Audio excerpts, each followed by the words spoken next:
This hers? Tell me! Yes, I think it... Yeah. How'd it get burned? How'd it get burned? How'd it get burned? How'd it get burned? I don't know!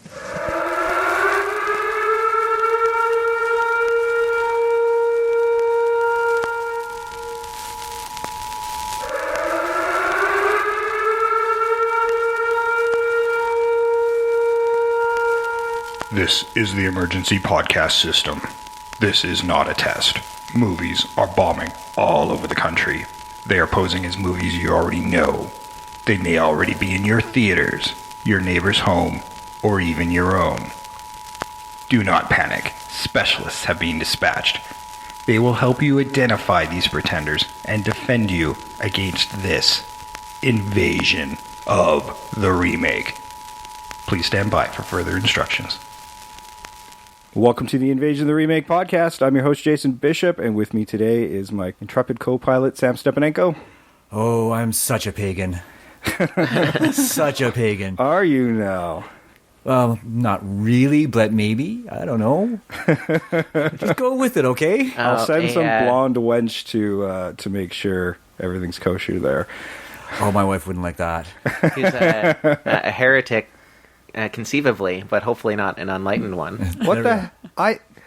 How does this guy keep coming back? Like, because you keep inviting him. Like, he's the most resilient Jeff we've ever had. It's true. It really is. You punish them, and they still come back. I mean, last time he spent a week in the cage, and he still came back. I thought we even sent him out the airlock at one point. Like, so I think this must be the red shirt.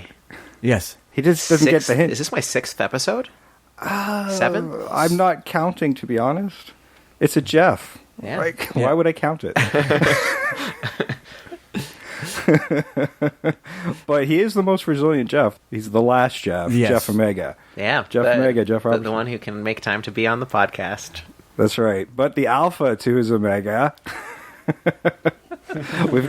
You've brought along Amelia. Amelia Alpha? Shall we do that? Because she's our first Amelia. Our very first Amelia. Yeah. The original. That's right. And I don't know. I'm feeling this. It could work. Yeah, it could work. I don't know. Like, Jeffs. Ugh. Why'd you bring him? We do share proportional letters of our names a little bit. Like at least 25%. The same letters. He breaks them up into percentages. We share a vowel. There we go. We're all getting along. I think there's an A in every one of our names. Except for Jeff. Yeah, that's true. There's no A. It's such a Jeff. Whoa. What's your middle name? I have 3 middle names. The fuck? That's kind of greedy. Yeah, so it's good. It's to protect me from witches. I'm assuming. Good lord, who needs 5 names? So, if someone knows my true name, then they'll have dominion over me. Is how it's supposed to work.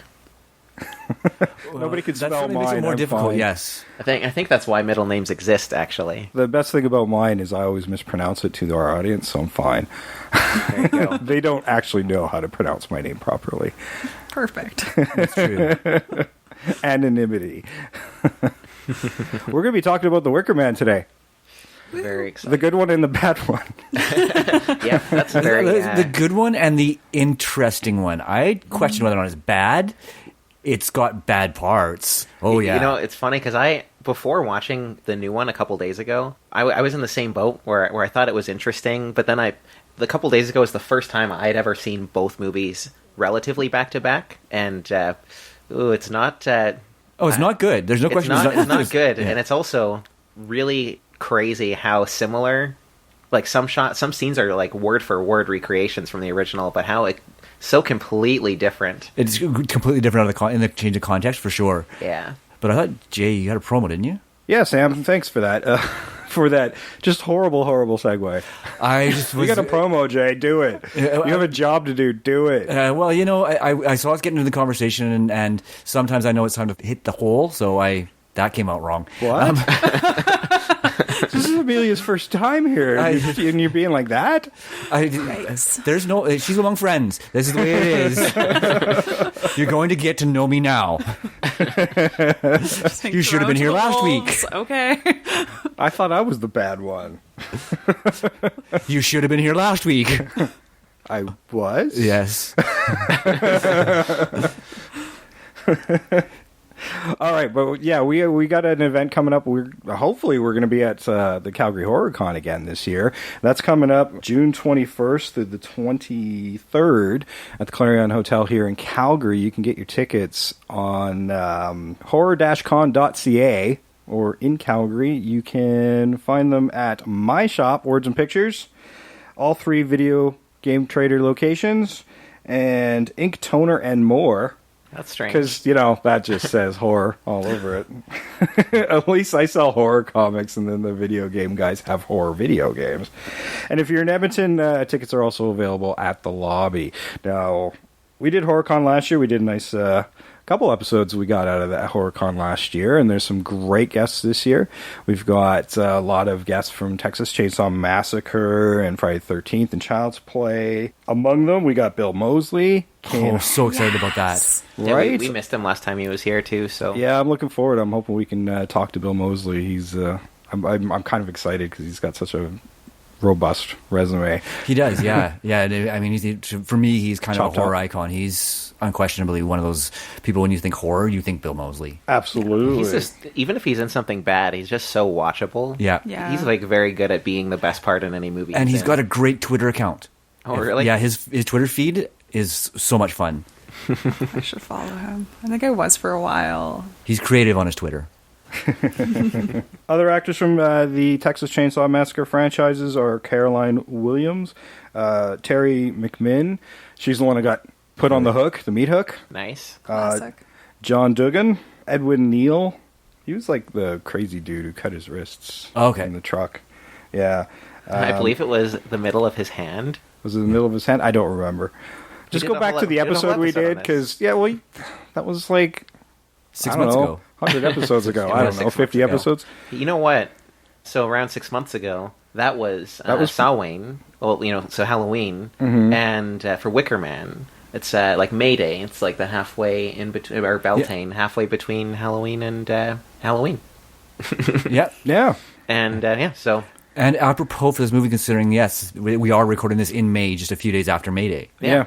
I think we actually watched the 70s Wicker Man on May Day. That was fun. Nice. Might become a yearly tradition. Just for the songs. Yeah. Also attending Calgary Horror Con is Kane Hodder, Jason. Oh, Kane.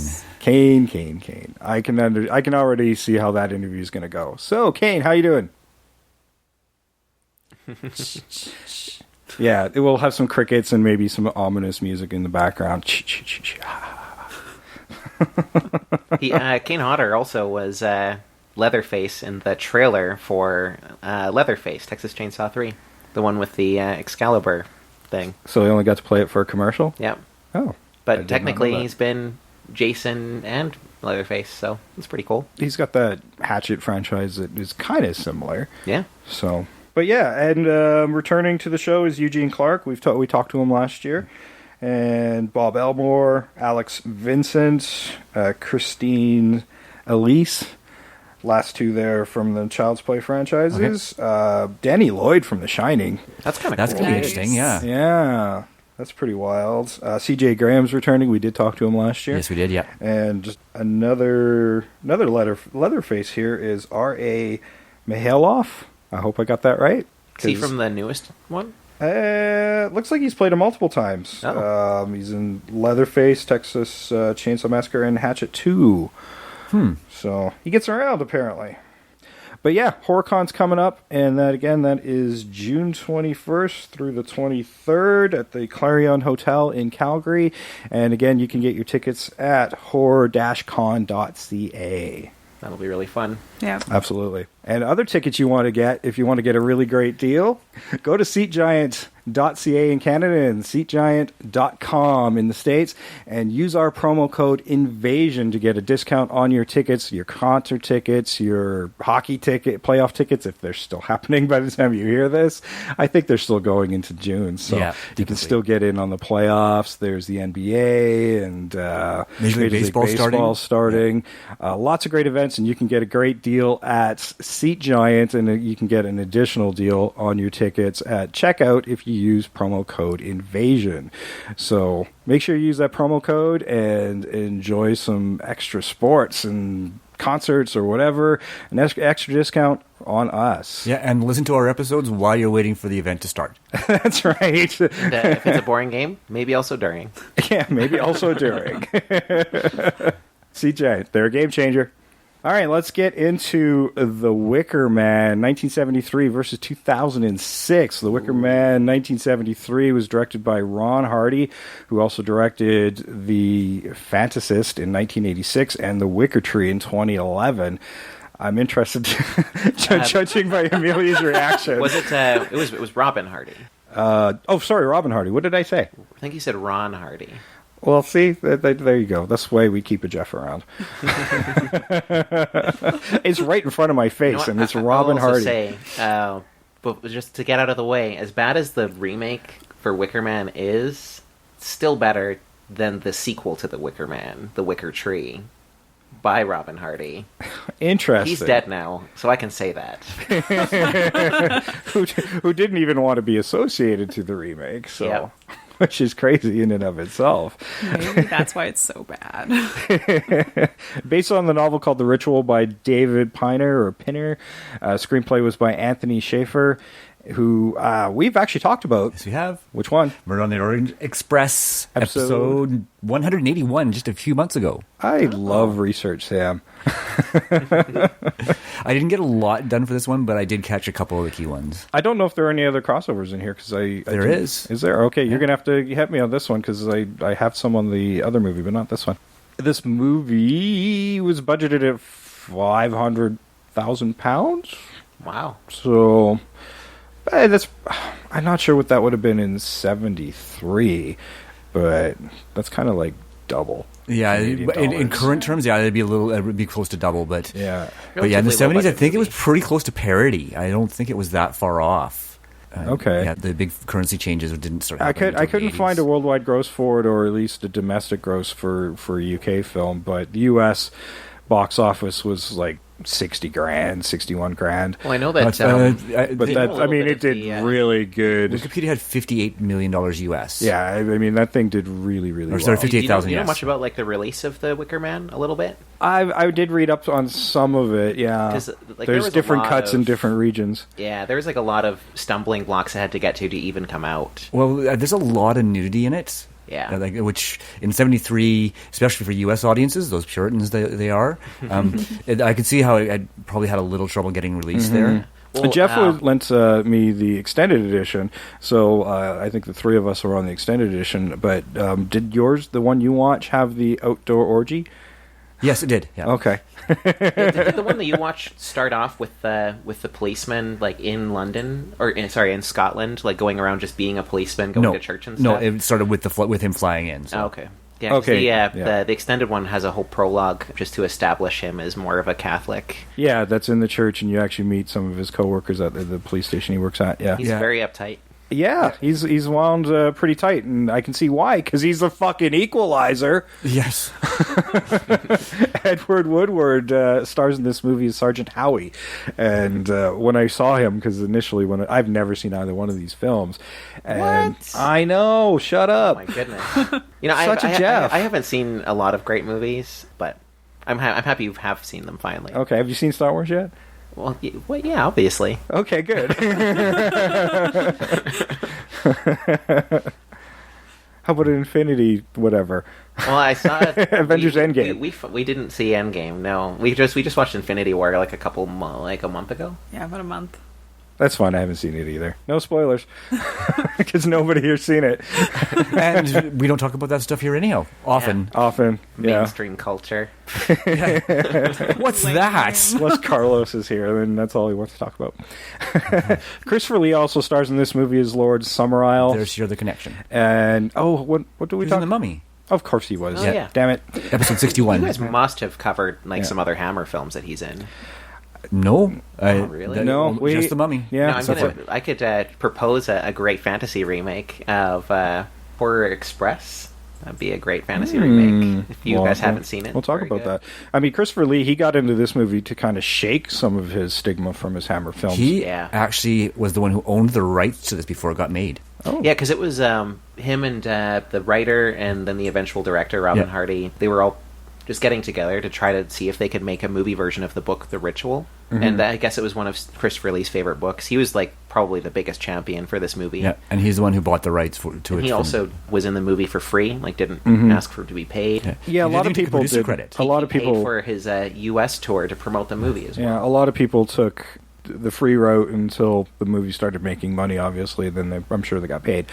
But a lot of people did it for free just to keep the budget down on it. That was a lot of because the parent company who initially got the ball rolling was already having financial troubles, and then so they wanted to get the film made. And I think during that time, the company did get bought out.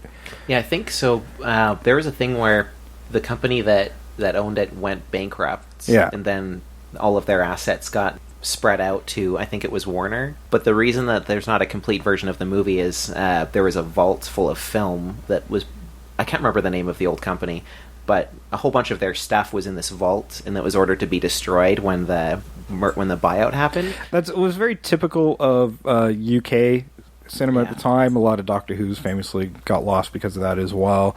But they say it was an accident that they also trashed Wicker Man. Yeah, well, oddly enough, they had their original cut, and that got sent to Roger Corman, and that's how they wound up recovering some of it. And there are some 99-minute ones, VHS releases, but when they wanted to do a restoration to Blu-ray and stuff, when they wanted to find that film, that was lost too.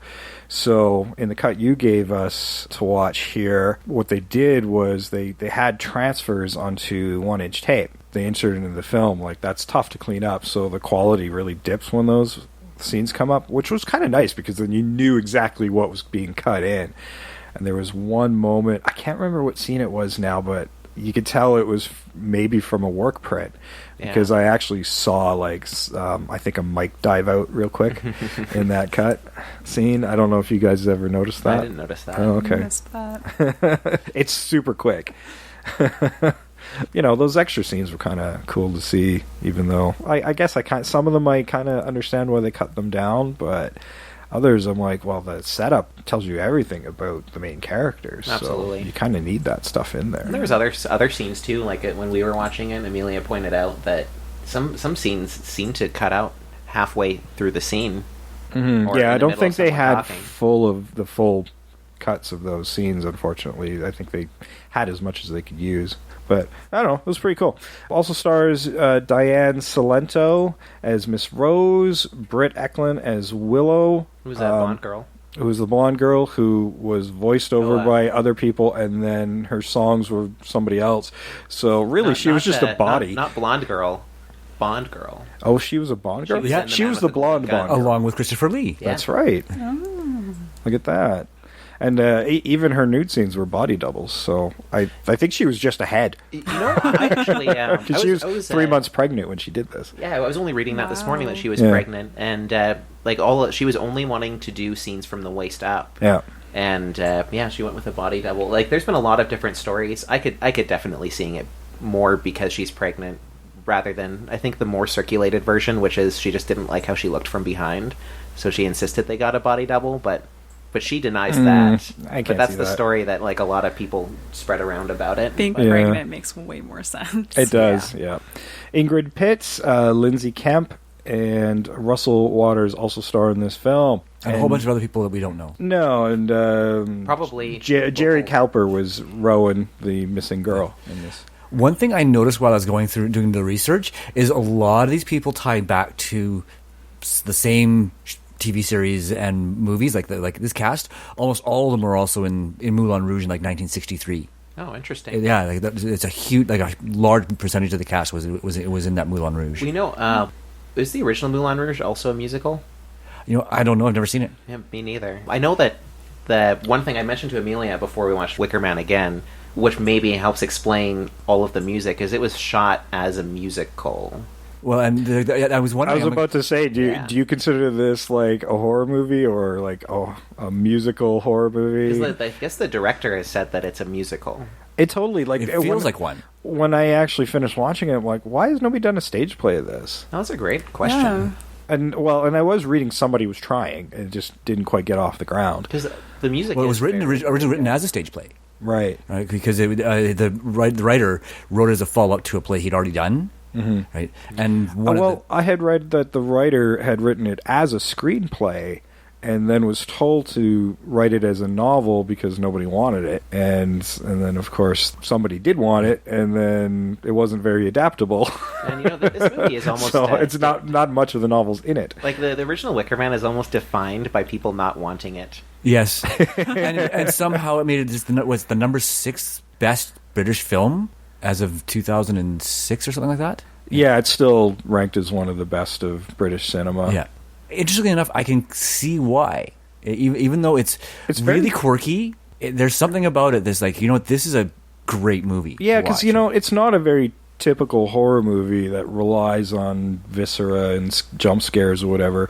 I mean, that end scene's pretty terrifying, but I think the true horror lies in these people on Summer Isle manipulating him from place to place just to get him into this. I mean, they give him every opportunity to kind of get the fuck out. Yeah. I mean, they've rigged the game a bit, And they also the deeper you dive into it, a lot of the residents also actively tried to stop him from being the sacrifice too. Like when he was sleeping, they tried to use the Hand of Glory to make him sleep forever and miss the Yeah, well, there's a Willow who's trying to seduce him because they need a true believer virgin, and if he had just wavered in his beliefs or something and got laid that night, they couldn't have used him. Yeah, no, and I think they were all they were testing him to make sure that he was a worthy sacrifice. Oh, sure. Right? I mean, that's what that was all about. But at any given point, if he'd given in and done opposite of what they were enticing, or doing what they were enticing him to do, he would have been fine. They probably would have let him leave. Yeah, and I think that's part of the commentary, because there is commentary in this movie, which is what, and I love particularly horror movies that do that, that whole juxtaposition of paganism versus Christianity, right, and how staunch he is in his beliefs, right? Like he's completely unaccepting of anything that's not about Christ. Right? And he's very judgmental. And it's funny, it's hard to have empathy for this character because he is so judgmental and arrogant and aggressive. It's really hard to like him. And I felt that way about both versions of the character. Yeah, so at that end scene, which is traumatic and actually difficult to watch, I didn't really feel bad for him. Like watching Wicker Man, the original one, again recently, knowing a lot more about a lot of pagan type things than I did the last time I watched it. Yeah, it is really interesting how much they try to convey, like, all the residents of Summer Isle, like, as not being bad people, even though they're human sacrificing someone. Like the way it's all presented is like they're not portrayed as being the villains. It's like this is just a way of life.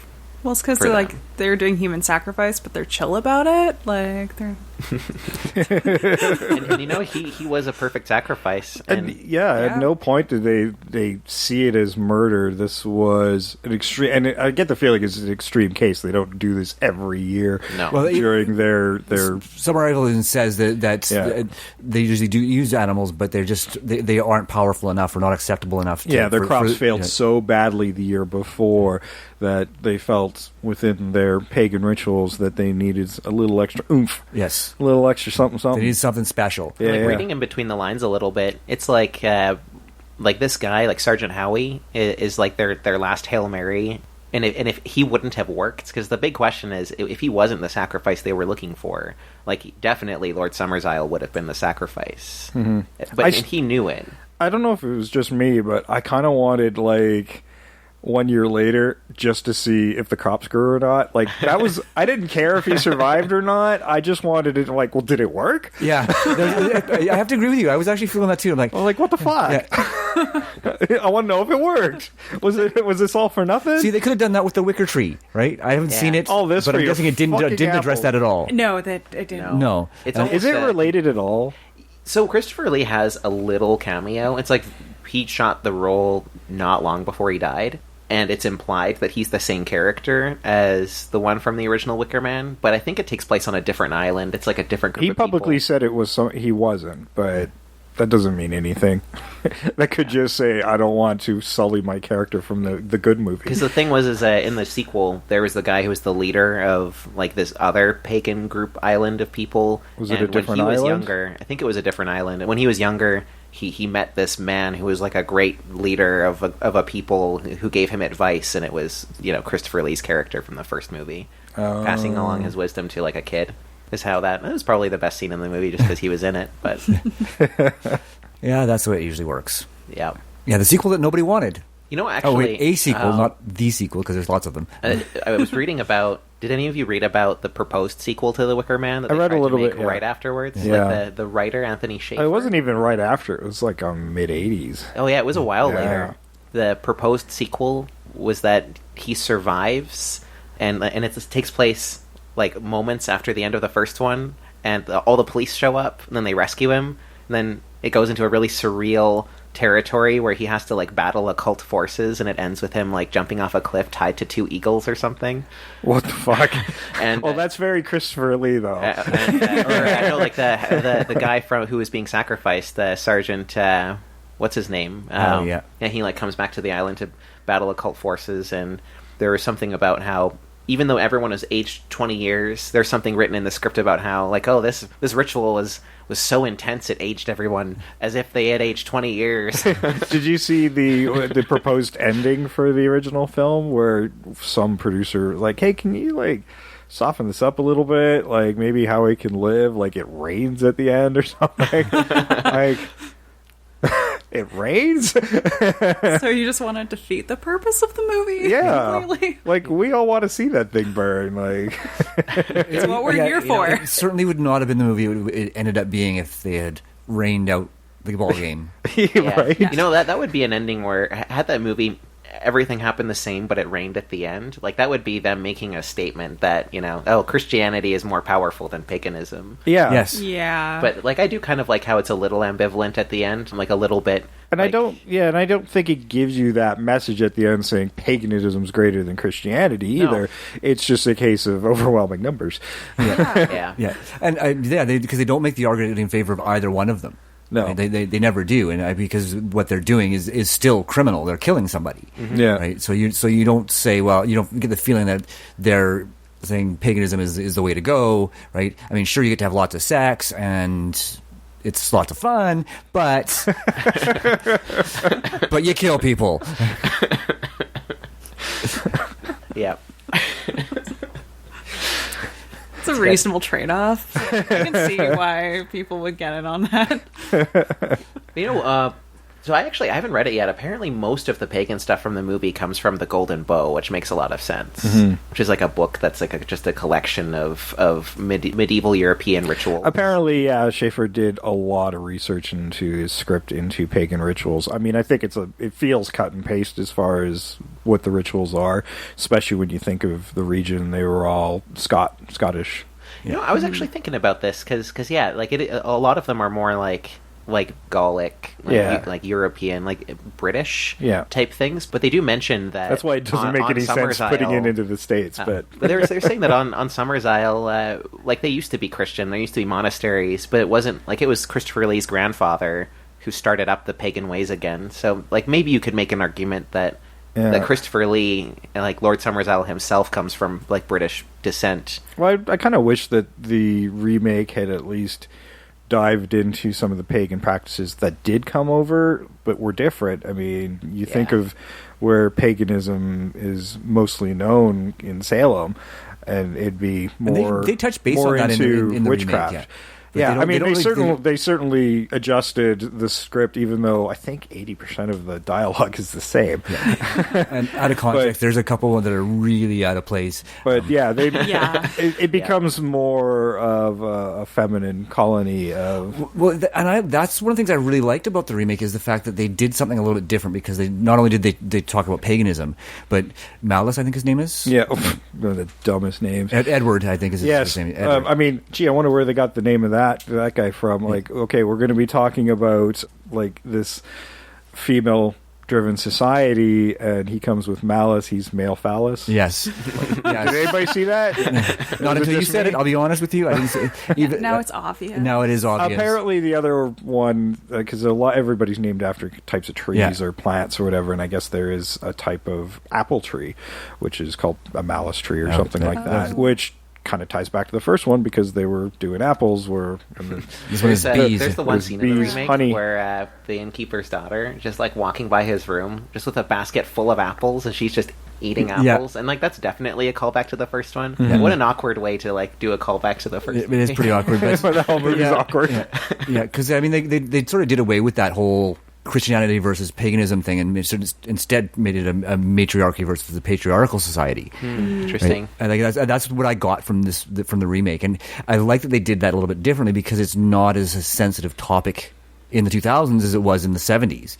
But that the whole matriarchy versus patriarchy is definitely something that's become very much to the forefront over the last. It's a really interesting read on it, because that's one thing that I kind of really noticed, especially after watching the remake after the original, is like the original definitely has, like, even if you're not sure what the message is, like they're trying to say something. Yeah. In the remake, I was really trying to piece together, like, one of the fundamental aspects of the Wicker Man is that it has this core, faith versus, different kinds of faith versus each other, and the remake didn't really have they didn't do a very good job of it, but it was there. That makes it a lot more palatable, I guess. Yeah, because I mean, if you look at it, all the people in power are women, and the men don't even speak. Yeah, like they maybe imply they had their tongues cut. Yeah, they I was about to say that there's an implication there. Yeah. I would have loved him to stumble upon like a shrine that just was full of tongues or something. Yeah, I mean, especially because that would be a nice throwback to the original, because they had the umbilical cords and the foreskins that bought out that jar of foreskins. Yeah. There's actually a lot of really great details in the original Wicker Man. Yeah, and they missed a lot of that in the remake. Like that was the part of what makes the original so good, is there are all these fine little details, right? Where they focus on the homeopathic and sort of the classic, for lack of a better word, healing methods, right? Mm-hmm. Right. So, even the old church or the old Christian church on the island was turned into ruins. Like even the whole like school scene in the original one, like the lesson that she's teaching the children, is like a form of belief that people have had, and they're talking about like, oh, what does the maypole represent and all of this other stuff.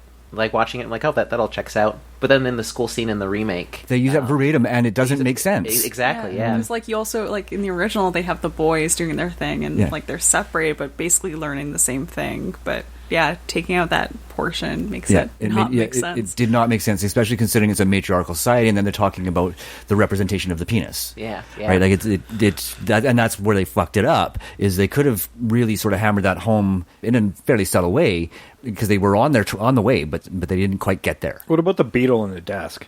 That was fun, but weird. You know what? The beetle in the desk still makes more sense than the crow in the desk. Yes. I also feel like the beetle in the desk is more sinister than like a crow flying out somehow. They were trying to have more iconography with that crow. They were using it poorly and not understanding what iconography is. But the one character was dressed as a crow. That was Molly Parker's character at the end. Interesting. So I mean, there were definitely ties to whatever the pagan culture represented, and I'm not sure what the crow is supposed to represent in that particular case. Maybe it's the failure of the crops or something, because they were, in a way, it felt like they were trying to defeat the crow.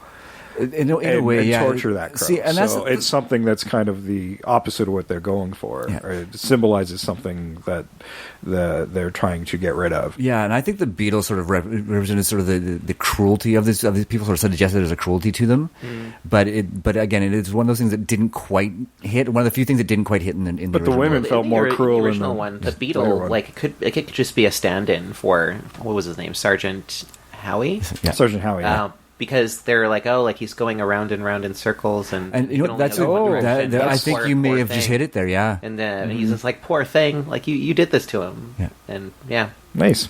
I like that. Yeah. I had something else to say, and I forgot what it was. I don't know. We're long overdue for the trailer for this particular film, so let's run that, and we'll talk some more Wicker Man when we come back. Welcome, fool. I believe in the life eternal as promised to us by our Lord Jesus Christ.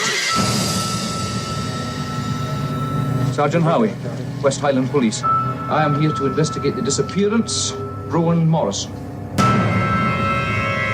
If she existed, we would know. You suspect foul play? I suspect murder.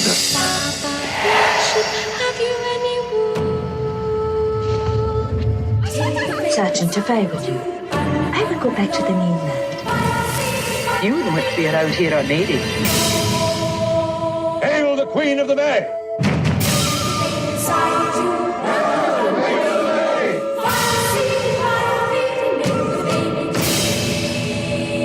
Pagan! Where is Rowan Morrison? Come. It is time to keep your appointment with the Wicker Man.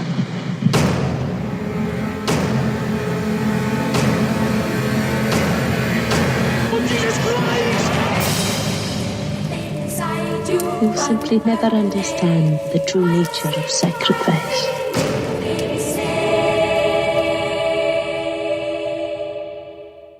All right, that was The Wicker Man from 1973. Sorry I'm so late with that one. Christopher Lee is so good in The Wicker Man.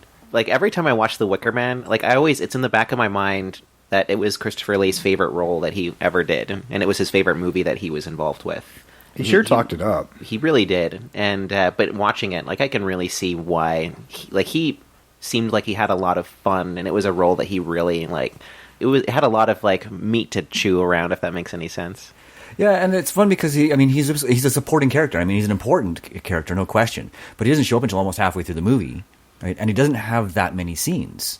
So it's interesting that that's his favorite role because he's not the lead, but he has probably the most interesting character in the whole movie. Yeah, he gets to do things we never really get to see Christopher Lee do, like that kind of almost cross-dressing he does at the end. I mean, everybody's so much fun to see that costume, but to see him frolicking and he's singing in this movie, and yeah, and I'm like, oh, it's Cher.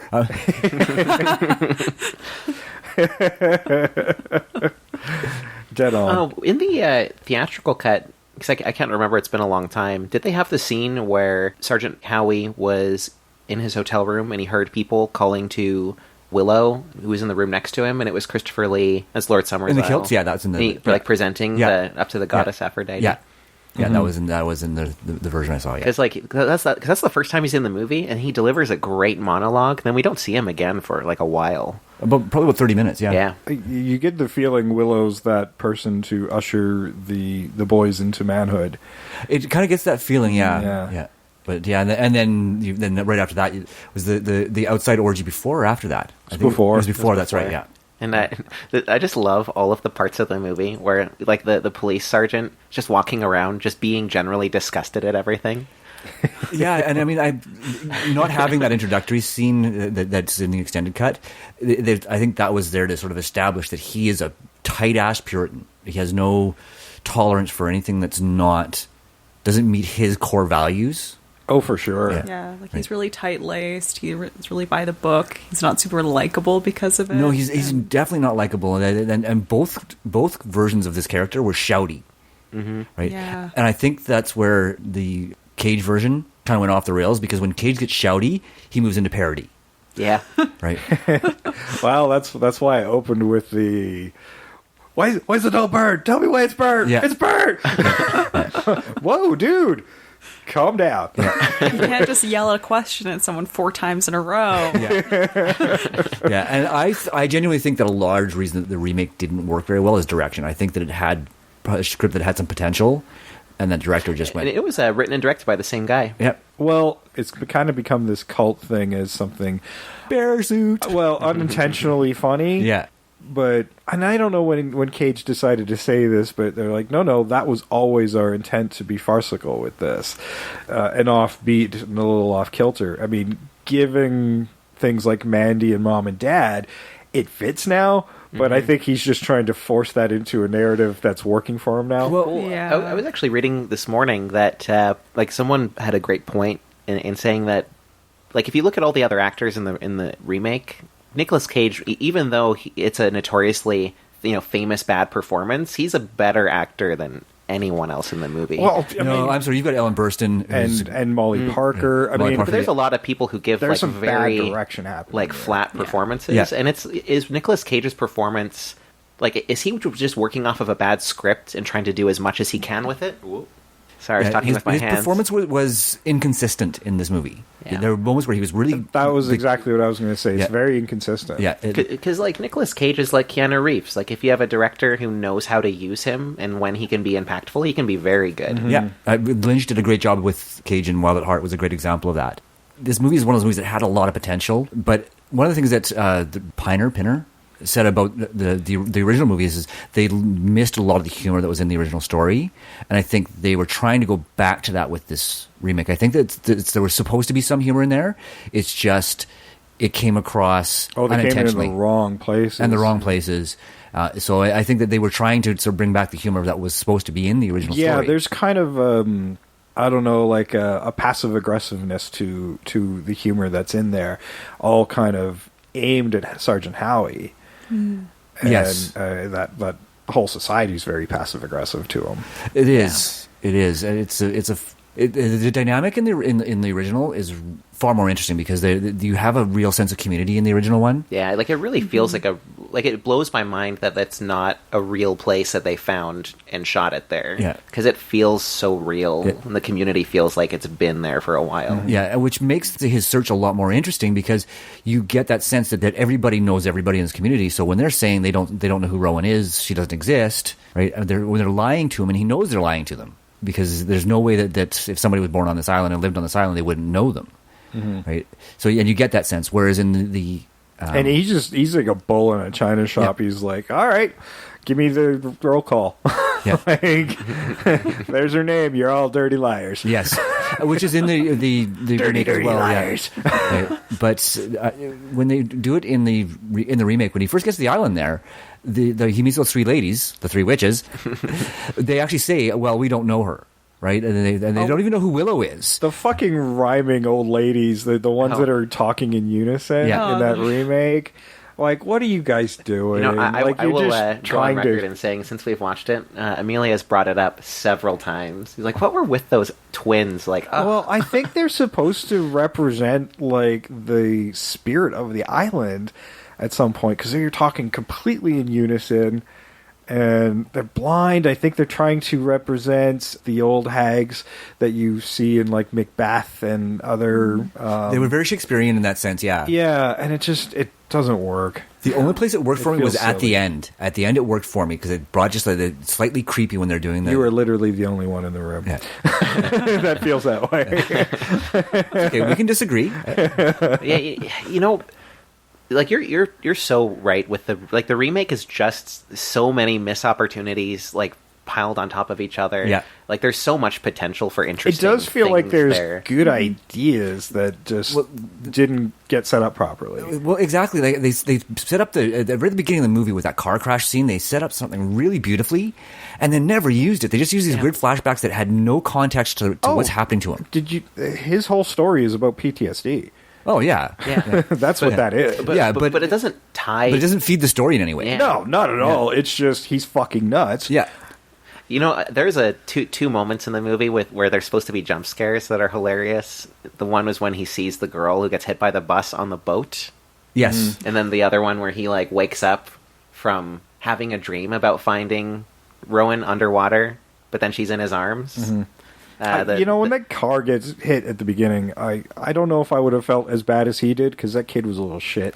Yes. Yeah, it's like, you're like 10, you have no reason to be throwing your toys outside the car. Well, and the whole thing is it felt like a setup, because she's throwing it out, and she's got this look on her face, like this is supposed to happen. But they didn't take that anywhere. Well, as you progress in the film, and he flashes back, the scenes in his memory change as if nobody was in the car in the first place. Yes, because they never found any bodies. Feeling there's some witchcraft there, but they never established that these people have witchcraft and are using witchcraft to entice him. I mean, and that's what makes both stories actually beautiful. More in the original than there is in this one. But actually, there's a podcast I listened to forever ago that we're talking about the Wicker Man, and there's a lot of like little bits in the original movie where like with Willow trying to seduce him, like she might, like more than trying to seduce him, a lot of her choreography suggests she's actually doing some sort of spell. And there's like a lot of suggested witchcraft in the original one. Yeah, but there's no overt magic in either one, and I do like that. There is a lot of bass in her pounding on the walls. A lot of it is rhythmic. like very reminiscent of like real world magic. Like that's with people who practice magic in real life. It is more like, you know, stuff like that. I mean, as great as the songs were, if you're really listening to them, they're really creepy. Yes, they are. They're telling you what's happening, what's going on, and what the result of the spell is that they're singing. So, like, that is how they spellcast, is through song. Yeah. That's interesting. It was really interesting. It is really interesting. I love the song. I hated that element was gone. Because instead they replaced it with the fucking bees. Yeah. And the allergy, which served the story to no like at all. At not least at all. he had an EpiPen. Yes, right. That he never got to use. Except when, and then they revive him with it at the end. Because like, no, you can't die yet. It's like, then why did you do this? Why did you put a thing over his head and then pour a sack of bees over it? Yeah, I don't. And that's actually another, an edit that they took out of that cut and then put back in later, because the one I watched didn't have that scene. I kept waiting for it, and it which wasn't one? there. It didn't have the. So I think that's in the extended cut of the film. No, not the bees. Actually, so we watched the bees. unrated one. Yeah. And on the DVD, they're like, Wicker Man 2006, that's when it's from, right? Yeah. They're like, it's shocking alternate ending. And the shocking alternate ending, spoiler alert for those at home, is they end the movie when it's supposed to, instead of having an epilogue. 6 months later where they are catfishing for another person. Because like this society, which and tells me that they're already setting up, just in case the crops fail, we need some another fish on the hook. Because I could be wrong, but it seems like in the original Wicker Man, they have a pagan society. They grow apples on an island where apples shouldn't grow, and they attribute it to their gods. And that's their main export as well. Exactly. Mm-hmm. But in the sequel, there's a whole thing with how they're all beekeepers, and they export honey, which is not as crazy of a thing to happen. And you do get the feeling they treat the bees as something sacred, because when he crushes one in the bar, she's like, why'd you go do a thing like that? Oh man, that chick was the one that ran the bar, was the worst actress on the planet. The discount Kathy Bates. Is I like that. What was she, Miss Sister Beach, I think? Yeah. Oh my God, she had the worst delivery. I'm like, how are you in the same movie with Molly Parker? I mean, she's got a big body of work, but mostly like she does. Yeah, she's got a big body of work, and I've seen her good. Yeah. Right. Again, it might be that a lot of people just didn't want to do this movie. Yeah. It's like, this is a paycheck. I'll do it. Because Ellen Burstyn is not as good as she normally is either. Mm-hmm. I honestly, I don't often like try to place blame on one person specifically, but I honestly think that the writer-director of the remake, I think that there was a lot of actors who weren't being given the direction that they needed. Mm-hmm. I feel like in the original one, a lot of it's kind of shot more documentary style, but it's like they tried to do something similar with the new one, but instead it's like, do whatever. It's funny that you bring that up. When the film's intro, there's a thank you to the people of Summer Isle for this look into their society, despite the fact it doesn't watch like a documentary. Mm-hmm. And there also is no Summer's Isle, so might the original Wicker Man have been the seeds for something like Fargo, the fake based on a true story? I do love that it's supposed to be this summer ritual of rebirth to bless the crops or whatever, and the whole thing was shot in October. Yeah. Yeah, I actually had no idea. I was reading that yesterday. Yeah, they were gluing blooms onto the dead trees just to make it look like it, and you'd figure it might have been cheaper just to hold off 6 months. Like to the spring. But unless the summer months were like a bigger tourist season in Scotland or something. Yeah, I think it was really just that studio that had purchased the company that was initially was starting to make the Wicker Man. They were selling off properties, and they didn't want to be known for doing that, so they wanted to get something into production quickly and cheaply. And that was the Wicker Man. It just wound up being a good decision on their part, because it made a ton of money in Europe. So yeah. But Wicker Man 2006, written and directed by Neil LaBute, didn't fare so well. Yeah, sorry, we already jumped the gun a little bit. Already started digging into that one. Yeah, it's all right. It's a good time. Neil LaBute has also directed Lakeview Terrace, which is meh, and In the Company of Men, not bad. And has directed a lot of television recently. The Van Helsing TV series you can see on Netflix right now, and Hell on Wheels. Which is really he good. directed quite a few episodes. Which was filmed here in Calgary. Well, just outside of Calgary. I'm glad he didn't use this as a, like, oh, I suck at this, let's not do it again. And it didn't completely destroy his career either. No, he learned it. Yeah. He used it as a learning experience and moved on. But the movie was budgeted at $40 million. Wow. What? $40 million. Well, I mean, yeah, I don't know. I think this is post-tax Mad Cage, so I'm guessing he did it pretty cheaply. In fact, it was his production company. Well, yeah, he, I mean, so I didn't know this for years, and it was always like one of those mysteries, but at the end of the movie it says for Johnny Ramone, and it was because him and Nicolas Cage were friends, and Johnny Ramone, like, showed him the Wicker Man, which he loved, and then Johnny Ramone died, so Nicolas Cage wanted to, like, do a remake as a tribute to his friend. Who is, like, not happy, I'm sure. Yeah. Johnny's like, no, not this one. You know, like, maybe it's good that he waited until after he died. Yes.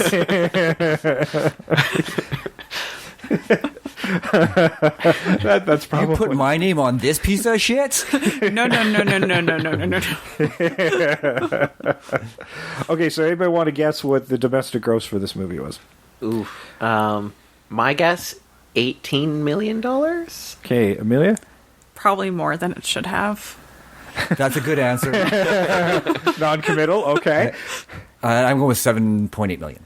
Okay, it actually made $23.6 million in the U.S. And more than it should have. You win. Yes. and 38.8 worldwide. Didn't even make its budget back worldwide. Yikes. Wow. Yeah. So You know, no, I can't say I'm surprised. Yeah. no, not at all. Oh, you know what? Let's do a little rating guess. What do you think? Well, actually, we'll do this with the Rotten Tomatoes. IMDb scored the original Wicker Man 7.6 out of 10 and 3.7 out of 10 for the Wicker Man 2006. Now, what do you think the critics gave the original? I would say maybe an acre. Like that's tough because Rotten Tomatoes doesn't necessarily take into account reviews from when it came out. So a lot of it'll be more retrospective. So I imagine it would be rated fairly high. Like, but not. It's not like people who like it really like it. Yeah. But I'm basically walking my way around saying, I think that a movie like that would get a high 70s rating on Rotten Tomatoes. All right. Yeah, you're in the ballpark. It's actually higher. Oh, good. Wow. Yeah. Anybody else want to take a stab at this? I was going to guess in the 80s on Rotten Tomatoes. You're totally right. Yeah, I was going to go like low 90s, like 91, 92, but we already know it's in the 80s. So. Yeah, 88% critic score, 82% audience score. Now, here's where the fun really begins. Take a wild stab at the critic score on the remake. Is it like 9% or something? I was going 8. I was thinking around the 8% mark. Okay, we got 8. We got 9. We'll go with a good 7. 7. Wow, you guys are really hard on this movie. The critics gave it a whopping 15%. Wow. On Rotten Tomatoes, and that the means audience, there was 15% of overall critics liked the movie. And the audience was slightly kinder at 17%. Wow. So, yeesh. Just steer clear from those people who liked that movie. They don't know any better. No. This movie stars Nicolas Cage, of course, and we've talked about him way pre-Sam. Episode 11 was our first venture into Nicolas Cage. No, it was Gone in 60 Seconds. Oh, Ellen Bernstein, I was actually surprised we had talked about. Twice. I didn't get the second one. Episode 99, Red Dragon. Very popular episode. Same time next year. Oh, of course. I love that movie. Episode 92. That was really good. I think that's the end of our connections on this, though. Yeah. Lily Sobieski. Whatever happened to her? She's still working. She's still working. She took time off to go to university, but she's come back and she started working again. I loved her in Joyride. That was a good movie. Katie Bien was Sister Willow, was in Flight Plan. Frances Conroy, most people will recognize her from American Horror Story these days, was the Doctor. Molly Parker, most people can see her now on the several Netflix shows, but most notably Lost in Space. Yeah, Lost in Space. Deadwood. Yeah. One of my favorites, Men with Brooms. She gets around. Canadian treasure, Molly Parker. Diane Delano was Sister Beach. Was in The Lady Killers. Was also what you said. Discount Kathy Bates. Discount Kathy Bates. Somebody tweet that to her. Michael Wiseman. We'll talk about at some point again. He was Officer Pete. Just a short thing, but I want to mention him because he was in Planet of the Apes 2001.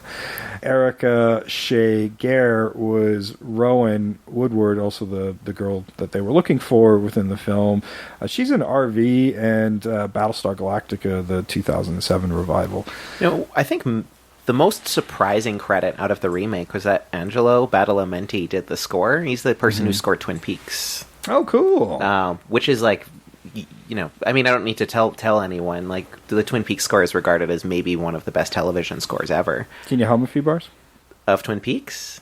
Well, I could. Like, the theme song. Like there's a lot of, good tracks. Humming on podcasts never translates well, though. Yeah, I just wanted to embarrass you. I mean, but it's apparently not working. I guess, now is as good a time as any. Me and Amelia are doing a Twin Peaks rewatch podcast right now. And who said you could plug this? I mentioned it before. Yeah, okay. Yeah. When's that coming? Well, probably the same day that this episode comes out. Ooh, what's the title of the show? So the title of the show is called Higher Watch With Me, because in Twin Peaks, Fire Walk With Me, and because Twin Peaks is so madcap and surreal anyway, the conceit of the podcast is that, well, we just smoke a whole bunch of weed before watching an episode, and then piece together our observations. So yeah, it should be fun. All right, those dream sequences should be kind of awesome. Yeah. But yeah, very strange. Now I can understand them. They're talking forward suddenly. It's all making sense now. But yeah, it's very strange that such a good composer would be attached to this movie with a fairly forgettable score. Actually, there was a couple moments during the dream sequences where it would be his score reversed and some weird things, but overall the music was not remarkable in the remake when the music was such a large and vibrant part of the original. Oh, let's get into some of the just key moments in this remake that are really amusing. We've kind of touched on some of the differences. The dialogue, a lot of it's the same, but one of my favorite bits is when he's kind of freaking out, searching everywhere, and starts at Summers Isles Castle, whatever that thing is, and just opens a door and there's a woman with bee beard, Yeah. But all right, that just happened. He's not even a thing. He's well, that doesn't stand out on this island anymore. I think one of the underrated comedy moments of the remake is he's going through all of his stuff in the inn. He's like, "Has somebody gone through all my bags? Where are my self-help tapes?" Yeah, he's just like, I need to find my self-help tapes. They're called Everything's Okay.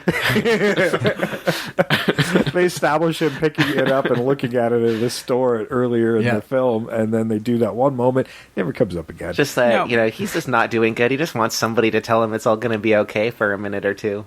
I'm like, I suspect he should have been on antipsychotics. Yes.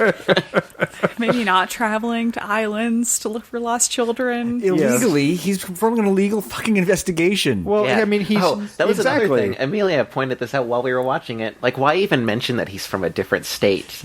Yeah, he's got no Yeah. authority whatsoever, and he's acting like he does. It's right? this is And Washington. It'd be really From easy for them just to California. say he's also from Washington. yeah, they could have simplified it certainly, but I mean, I think the intent was it was again to show that juxtaposition between a sort of a male-dominated society versus a female-dominated society. Clumsy as fuck didn't work, but I think that's why he came on so aggressive, and that's why he sort of went, "It doesn't matter what you say, I have authority here because I'm a man." That's what I think they were going for, but it didn't translate because they took it because of the fact he wasn't there legally to begin with. Right? It was clumsy, just like the way I explained it. Yeah, I mean, he's called over by his ex-girlfriend, Willow, who's on the island, and turns out the kid is theirs, maybe. Like, I didn't see that coming. Oh, yeah. You So there can is the... telegraphed a mile away when the religious overtones are gone. So what is the... So this pagan society on an island in Washington somewhere, So if I can get this straight, it's a matriarchal society where all of the men are like made to do brunt work, or like they're not like that aspect. But the way they propagate their people is by sending their women to the mainland to seduce men into giving them babies, so they can then send them letters to come to the island. Lady Summer's Isle does explain. She says we like men very much. We need them to procreate. Yeah, right. And she talks about their men, the men that are on the island. Yeah, you don't even see them until well over an hour into the film. Like I actually didn't think there were men on the island, and then and you don't see them until after that discussion. Yeah, which is actually good timing. Just before he discovers the bee fields that have like bee-shaped paths. Just so extra. The fact they mow their bee fields to look like bee combs. Like, and the beekeepers are like stormtroopers on this island. Yes. and so were they trying to imply that like Nicolas Cage being sacrificed because he had a girlfriend who had a kid with him from years before that he just heard of from out of the blue? Were they trying to imply that they just do this every year, and they just have like a bunch of men who live in the mainland who have children on the island who don't know about it yet? Interesting, because at the end, the ending that wasn't supposed to be there, right? They're selecting police again, 2 police officers again. Oh, interesting. So there's something. I think there was supposed to be something. There's a subtext there that was again missed about the law from the original movie. They're trying to I think they're trying to sort of capture that part of Lee's speech, but they again, unless you've seen the original, it doesn't make sense because they never explain it. Actually, speaking of like extra scenes and stuff, one thing the original extended version established that I thought was really good was not only did they establish the detective as being a very devoutly religious man, but also that no one liked him and he didn't really have a family. Yes, so they make a point of like his coworkers don't like him. Like people are kind of like waiting for him to be done at the church when he's doing the reading, and he's carefully targeted. And they do that in the theatrical version as well. Yeah, because his fellow female officer we see again on the island later. Oh, in the original one? I think both. Oh, I must have missed that. Yeah. Interesting. I'll have to give it another watch. Yeah. How many times have you seen this movie? Like a handful. It's like one that you watch every couple years, but every time it's like, this is such a good movie. I never think about it in terms of movies I really love, but when I'm watching it, it's great. Yeah, and it's one that I do want to watch again, but because it was thoroughly enjoyable again because of the songs. You want to listen to the songs because they tell you the story in a lot of ways, right? Because it was, as Jeff mentioned, it was written or intended as a musical. Yeah, and the dance with the ribbons that the kids were doing outside the school, like it furthers so much of what this society is actually about. Every time a song kicks up, even in the bar, like they're almost. It's weird because sometimes they'll do a song like the one in the bar felt it was very targeting to make fun of Howie. Yes. But how did everybody know it? Right? I love the fact that there's just the village of people and they just all break out into song and just know songs all the time. It's like, what kind of world is this? It's the one you want to live in. Yeah. It feels like a Disney fairy tale, except they burn you at the end. Yeah. That's what a Disney movie should be. And I think a lot of the music, too, is actually like a little bit reworked traditional English folk music that's just set to new music. Yeah, usually Disney movies burn the lead characters at the beginning of the movie. Yes. Bambi. I just made a correlation. I'm like, oh my god, they're the same. Has anybody seen The Ritual on Netflix? It's a very similar movie. It's on our list, but we haven't watched it yet. So we watched it. Did we? Oh, no, I'm thinking of a different one. I'm thinking of the one where it's a bunch of guys in Scotland and they go out into the woods. I watched it for 31 Days of Horror, and it's a fairly similar conceit. Yeah. It's not quite the same. This guy's going to an island, an isolated island, again, that's more of a cult like this one, and with different beliefs, but rather than a Wicker Man, they actually have like this pagan god that they've been abusing at the end, and then gets released. But it's pretty fucking gory, actually. But he's investigating missing people as well, and it's a very, at least starts in a very similar place. That's really cool. Yeah. Folk horror, I hope folk horror just makes a big resurgence, because it seems like it keeps trying to want to. And it's such a great genre that's so underdeveloped and underutilized in a lot of modern horror. It's a really kind of a micro genre that had like just a blip and then comes and goes once in a while just to remind you this exists. Yeah, and when they do it so well. I mean, The Witch is a good example of that as well, right? So good. Yeah. Tell us how it's so good. We've heard stories from Jeff on how much you like The Witch. Oh yeah, so I researched the Salem witch trials and like witch trials in New England a lot. It's like one of my jams. So it's really cool to see a movie that really truly encapsulates that period of time and that place so accurately in terms of how they interpret a lot of writings and a lot of the different superstitions and everything. It's like so finely crafted in terms of the details of the movie. Even the use of language. Yeah. Right? Because it can make it a difficult watch for a lot of people, but I think it's one of those masterpieces you got to at least see once. Yeah, and that was my first watch of it was exactly, and I'm like, I think I like this, but I can't understand a fucking word they're saying, so I'm going to have to watch it again.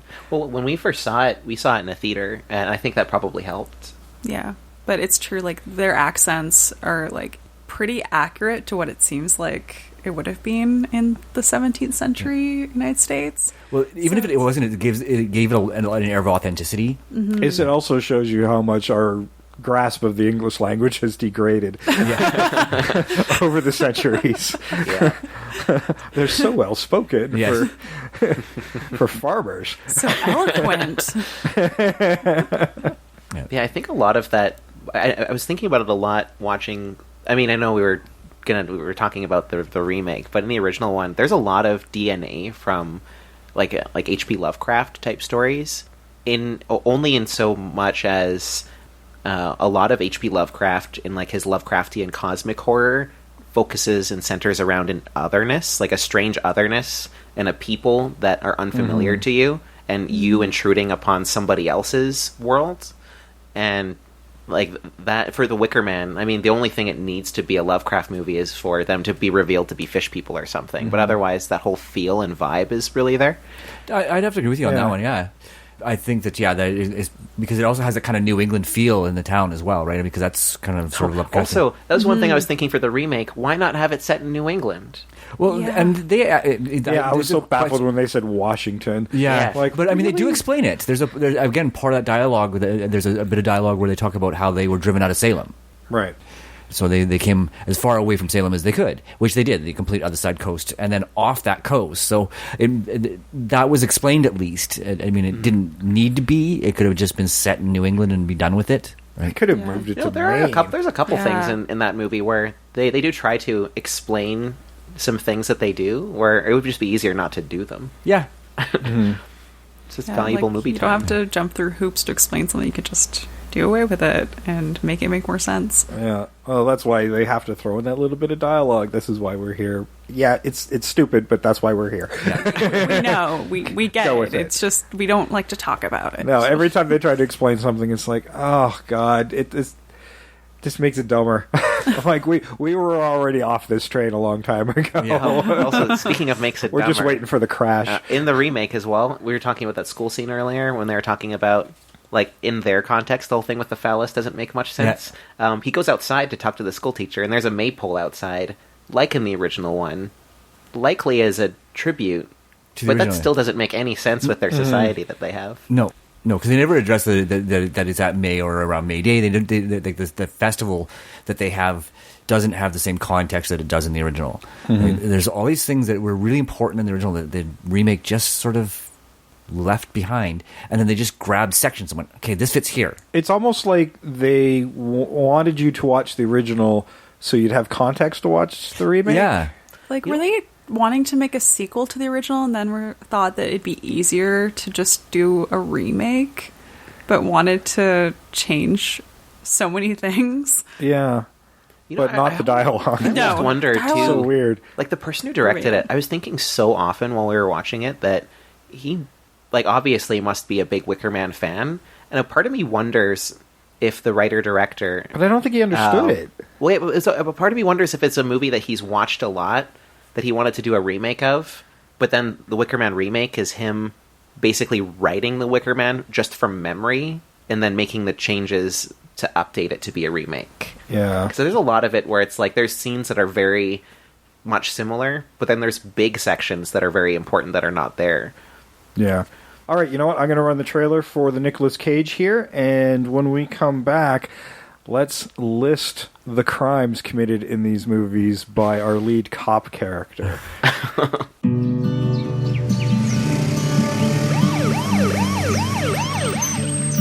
Afternoon. Sorry about the... It's okay. I'll get it.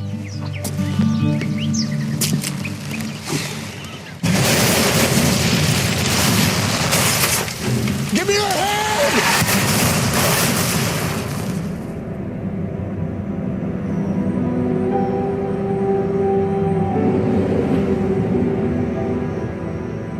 Edward, I know that we haven't spoken in a few years.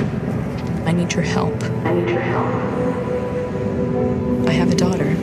Her name is Rowan. She has been missing for 2 weeks now. I fear she is in danger, so now I turn to you. Be careful and believe nothing that you see or hear. Lost your bearings? Oh, hey. Sorry, snuck up on me there. This is private property. Do you know her? I don't recognize this child. Welcome. My little girl is still here. She has been taken by who I don't know. I found her. If she existed, we would know of her. Whose desk is this, Rowan?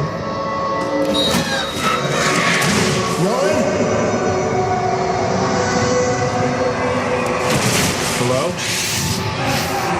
You suspect foul play. The Wicker Man returns. Who's the Wicker Man? I'm gonna search every inch of this town.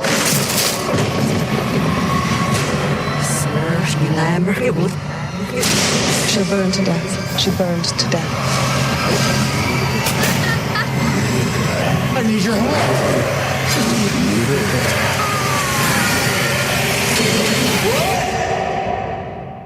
Daddy.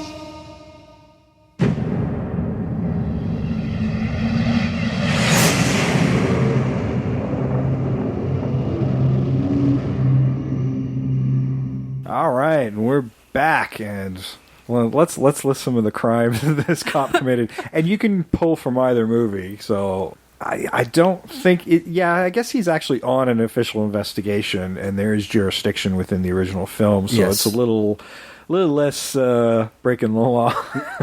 Yeah, a little less. I mean, he's just an arrogant dick in the original. Yeah, he's charging in without actual proper authority and paperwork. You need warrants and that sort of thing. So he's definitely taking some pushing the boundaries of his authority, but he's still within the law. And to be honest, I think he's using my authority from God.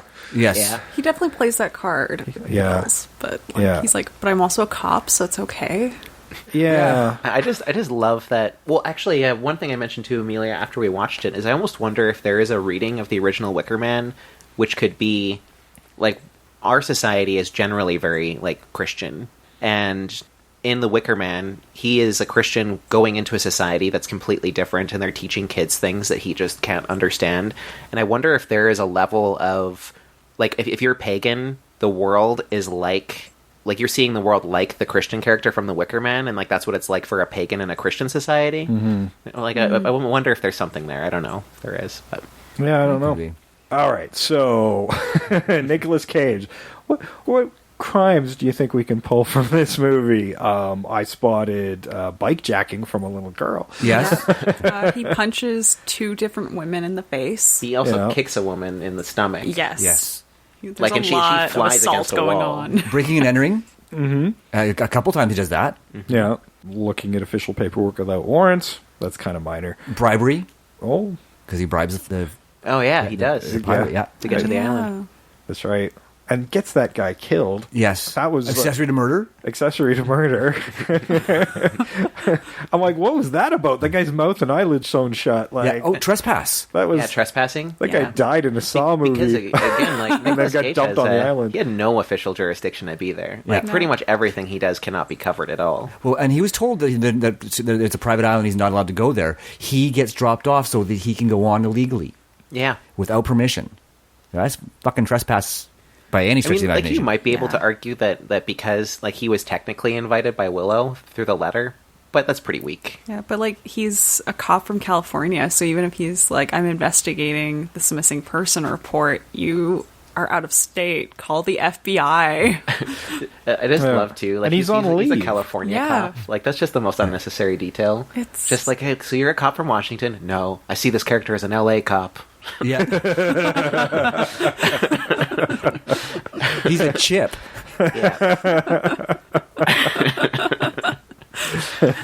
Yeah, he does a lot of very questionable things. Oh, how about outright stupidity? Right at the very beginning of the movie, when he goes to pick up that doll, he turns his back to oncoming traffic to bend over and pick it up. Yeah, I have that underlined. Yeah, because I mean, the only reason that those people would have died is because the truck swerved to not hit him. Yes.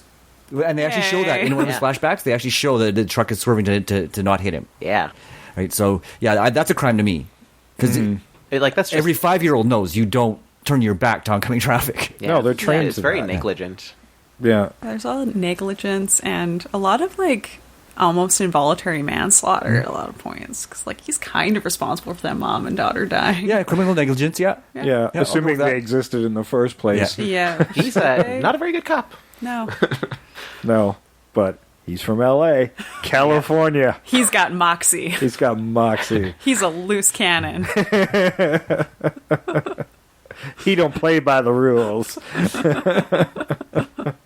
Yeah, I mean, even when he's like going into like so in the original movie, the detective's going searching through all the houses because he legitimately has a belief that they're going to kill a little girl. I love when he sends Willow away. I feel something bad coming. But yeah, like what? In the remake, he just like barges into people's homes and tells people like, you know, he's like, take off those masks. But it's not like the same thing. He's just being a dick. Oh, he's checking to see if any of them are his daughter that he's never met. Yeah. Yeah, and that was I mean, you saw it coming a mile away, and it could have worked as a device for the film, but his immediate attachment to this child that he didn't even know existed a day before is very, very clumsy. Yeah.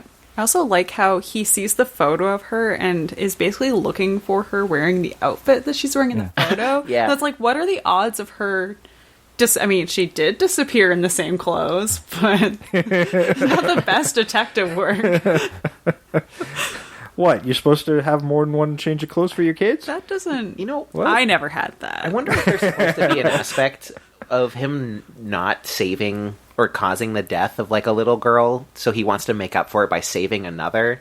But that doesn't come across at all. But I wonder if that's supposed to be the point. If they had not specifically stated that they never found the bodies of that woman and child, then I could have bought that. It would have made more sense. There would have been that that redemption storyline that could have been happening there.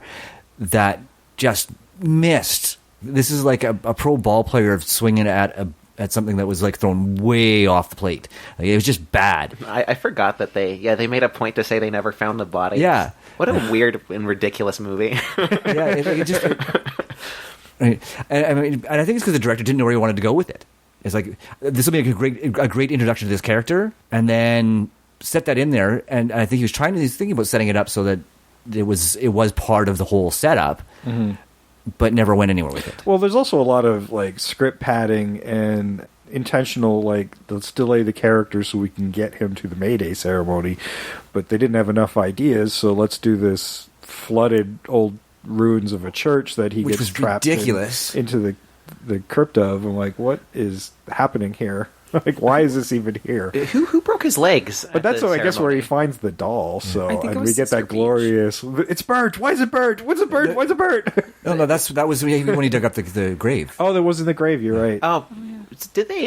So if it was Sister Beach that broke his legs, and Sister Beach is discount Kathy Bates. Voiceover was crazy. They got him in the bag. Oh yeah, and he's like, my legs. There's no muffling. I'm like, wait, this voiceover sounds like he's narrating a news piece or something. Like, it doesn't sound like, oh, he's in the bag. So ridiculous. It's so weird. He's actually louder. Did Nicolas Cage get his legs broken by discount Kathy Bates? Is that a weird like Misery tie-in a little bit? I don't know. It's almost like he was just making shit up while he was in the bag. And, like, there was no actual script there. But the next scene, we see him like being hauled up by his legs into the Wicker Man. Oh yeah. So we never really get to see if he can stand or not. Yeah. I kept waiting for them to blow it, and they actually didn't. So I just can't believe that. So, Invasion of the Remake listeners out there, if this is something, please let us know. People don't put bees in burlap sacks and then pour them into things ever, do they? I feel like that's not a thing. I think that wouldn't work. Like, bees fly around. Like, unless they were super, super asleep, but it would take so long for them to actually wake up from being poured in. Also, props to, I mean, those bees are obviously CG on his face. Yeah. Nicolas Cage was just, like, miming the whole thing. Props a little bit. My eyes, they're in my mouth. Why are you speaking clearly if they're in your mouth? What is it? What is that? My allergies, where's my EpiPen? What a weird, unnecessary. Oh, and let's go back to the EpiPen for just 1 second there, because there's a point there when they ask when he first gets bit there, or stung, I should say, when he's running away from the hives there, he actually says, "Did you use my adrenaline?" An EpiPen is not adrenaline; it's epinephrine. Yeah, that's true. You know, if you're gonna do it fucking right, okay? Also, I mean, if they're all all upset about him killing a bee, I mean.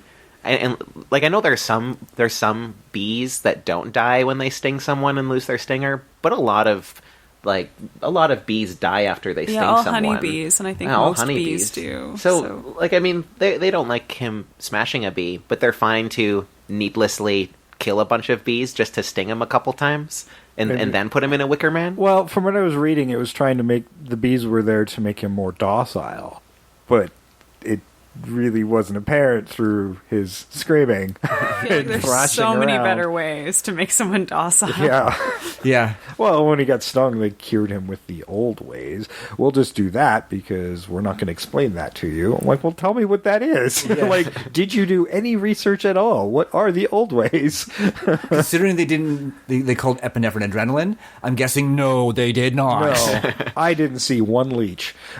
Well, you know, another thing, like in the original Wicker Man, that like even if you don't know a lot of pagan type stuff, they make a point of him researching the May Day ceremony, and they say, oh well, like there's the leader who will dress as like a man and a woman, and they have the fool, and so like they have him basically explain the ceremony before it happens, so when you see it, it's something you understand, and that would have been very helpful in this movie, I think. It would have been, because he does find the book and he does do some research about sacrifices, but not a lot about the ceremonies and the festival and all that stuff. Kind of skimmed over that part. Again, when they're padding out to fill out the script, that's what you would have used instead of the fucking flashbacks. Yeah. Yeah. Although that would have robbed us from him being on like a boat and then seeing a truck like hit a little girl on the boat. There were some like fun psychosis moments. Like that was like, all right, this is going to be off the rails. The fact that they did that so early, I'm like, this is going to be amazing. Yeah, it's like they said. It's like, okay, he's got PTSD, and they set that all up, and they actually set that up fairly well. Yeah, but they fuck it up a couple times by saying they never found any bodies, and then when he gets to the island, it kind of doesn't play anymore, right? He has the flashback scene, but it never doesn't play into his story. Yeah, which means like this guy is a motorcycle cop. He's just he doesn't investigate missing girls. He fucking pulls people over and gives them tickets. Yes. So like this isn't even something he should be doing in the first place, even in his own jurisdiction. Yeah. So like I feel like there's something key missing. Like he already had the PTSD from something else. Maybe he was an investigating cop, has been busted back down to this motorcycle cop and yearns to get back to whatever. And this whole scenario has been crazy. I would have loved if they would have faded to black as he'd been pulled up, and then roll credits, and then post-credit scene. There's like, whoa. He wakes up. He's like, that was too much chili last night. You know what? Because at least it would have made sense. They should shoot that. They should shoot that ending and re-release it with that ending, and they'd have a winner. Yes. You know what? It's also it's so weird how with the original Wicker Man, like that's a movie that is missing pieces that we can't get back. There's story beats that should be there that are not. but it still feels fairly complete. Whereas the new Wicker Man, like, we've watched the extended version, we've watched them, like, that's a movie that is complete, but feels like there's a lot missing. Yep. Yeah, I totally agree. Well, the chili will fix that. Yes. Yep. Go in for that. Final scene, Nick. You know, I almost feel like they should do a sequel to the remake of Wicker Man with Nicolas Cage. Like, why not? It's so notorious, and they can't make it any worse. No, well, they'll lean into it if they did. They would just do something like, oh, we're using the original unused script for the original Wicker Man, and then Nicolas Cage can jump off a cliff tied to 2 eagles. And then the whole thing happened on an alien planet. Oh, Mandy. Well, spoiler alert. Not really. Not really. Not at this point. Go see Mandy. You know what? Even with that explanation, doesn't make sense. It's not a spoiler. No, it just adds to that surrealism of that movie. All right, any last thoughts about The Wicker Man? Either one. I mean, I quite enjoyed the original, so I'm glad you suggested that to us. Yay! Yeah, it's such a good movie. I will say, in the remake, I don't get why they lean into bees as the thing that's their main crop, because, like, crops wouldn't really affect the product, like the production of honey, if they live on an Thank you for island saying with that. plants. That was one of my beefs with it as well. I was like, well, it's not a crop, it's not a harvest. Well, it is a honey harvest, but yeah, you're right. It's not. Well, it's the one thing that bothered me about this island is maybe there should have been plant life that flowers. Yeah, which you don't see hardly any of. No, And if you you're also hear them making talk a lot bees, about you the need bees. them to. You don't really see much of the actual bees, or like where they're being kept, or people doing like you see some apples and Well, stuff in the original. where do you think the $40 million went into those CGI bees? Yeah. Like, you think that Nicolas Cage took a big paycheck to cover his taxes? Oh. You know, I wonder because, like with the original Wicker Man, Christopher Lee, big champion of the movie, like he was in it for free, promoted it for free, paid for tickets so critics could come out and see it, and like you get some of the impression that Nicolas Cage was involved with the remake because he really believed in it and also really liked the Wicker Man. It was never screened for critics. Yeah, it was never screened for critics, and I also wonder if Nicolas Cage, like what his paycheck was from that movie. Yeah, well, he was a producer on it, so it means he's getting a producer paycheck and an actor paycheck. Yeah, big discrepancy there. Yeah. Nicolas Cage might not be this world's current Christopher Lee. Well, I mean, if he had money in the project, then whatever he got for his acting paycheck probably went back into paying for the loss of the film, which means it didn't help his taxes at all. No. I mean, if anything, actually, tax write-off though. Write-off. Oh, you're right. Because it lost money, so Maybe the whole thing was done as a tax dodge. Ooh, you know what? I Could be almost onto wonder. something here. Nicolas Cage is in a lot of movies that don't make money. I wonder if there's a little bit of that going on. Yeah. If Nicolas Cage is listening to Their this, deductions. please let us know. Just let us know. Send us a private message. We will not say officially on the air. We'll keep that your little secret, but we need resolution here. We need to know your tax situation. Like, I'm sorry you had to sell your dinosaur skull in your Superman comic. That sucks. But, I'm curious. Oh, Nick. I think we're on to something. Well, help us out a little bit, too. This won't help us pay our taxes either, but if you use our promo code Invasion over at Seat Giant, that'll help us out. That'll give us a little kickback, maybe. If you also listen to us on Radio Public, we get a little kickback there as well. Are we still talking to Nicolas Cage? We may have burnt that bridge. We're always talking to Nicolas Cage. Yes. Yeah, he's just like, I'm not going to... And he's always talking like, to us. He's at home listening, and he's like, I'm not going to tell him my tax information, but I will use that discount code.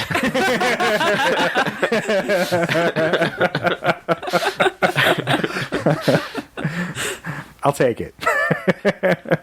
And hey, Nick, if you're listening, you can also listen to us on iTunes, Google Play Music, TuneIn Radio, Player FM, Stitcher, Blueberry, Radio Public, and even frickin' YouTube. Hey, just for all of the trivia hounds out there, there's one quick trivia note to mention for the original Wicker Man, which is always a fun one, in that a lot of the film was originally destroyed.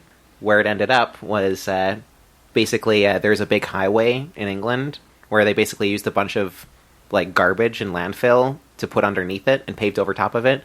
So the original print of the Wicker Man, the complete cut is somewhere under a highway. I've heard that legend as well. Somebody else who might destroy this film. Here's another V-trigger. Hey everybody, welcome back. This week's movie, Wicker Man, or as I like to call it, Pay the Tax Man, which makes a little more sense because this is one of those movies that Nicolas Cage did to pay the tax man. I swear to God, I spent the whole movie waiting for him to land the plane. I had no idea what was going on. It was just very vague and just wasn't even interesting. So when you do get to the end, you know, that like final 7 minutes when they're like doing their strange ritual and stuff, they basically just stick them up in that wicker statue and light them on fire. I mean, I don't hate Nicolas Cage that much. I don't think his acting sucks that bad that we have to like, you know, set him on fire. I'm sorry. It's just the movie. It was definitely not my favorite, but you know, I'm sure he made a couple bucks to kind of get himself out of that little tax issue.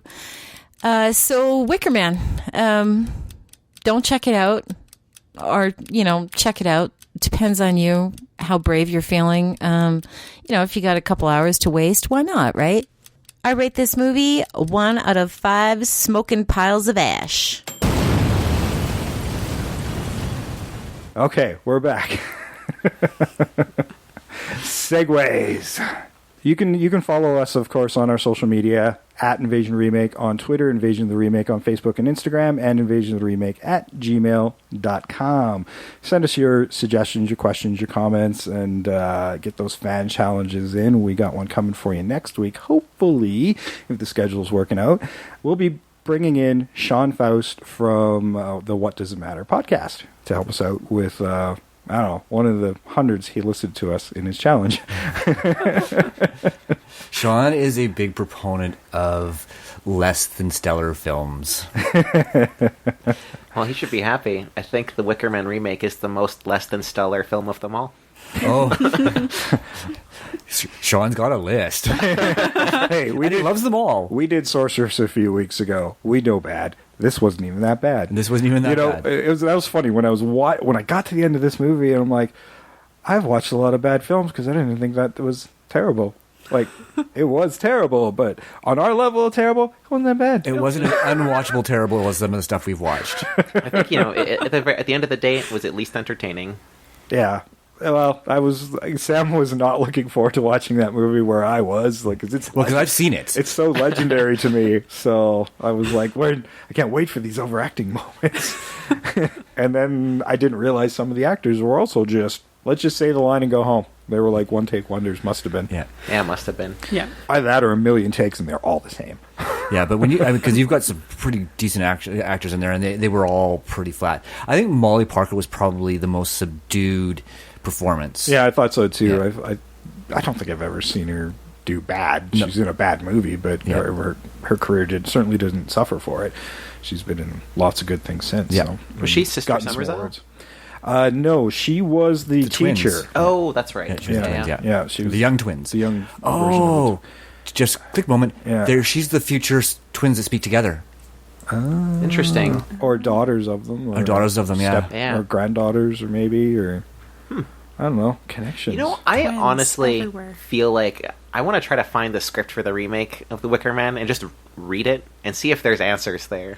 I know some script sites. Maybe we can track that down. Yeah. To be continued. All right. Well, that was the Wicker Man. Hopefully join us next week for our fan challenge. It's been a while. This is the first time that we actually have the fan who challenged us on the episode, so this is going to be fun. Ooh. Yeah. And Sean's kind of been on this show before in little bits and pieces. His song "Traumatized Children Everywhere" at Christmas time. Yeah. and their rather lengthy remake of Chud. Yeah. That I had to edit and edit and edit and edit some more. But we got all the juicy bits there for Sean and Melissa. So Yeah, for sure. All right. Until next week, I've been Jason. I am always Sam. I always return as Jeff. I'm generally Amelia. Just generally. Some days she's somebody else. All right. We are out of here.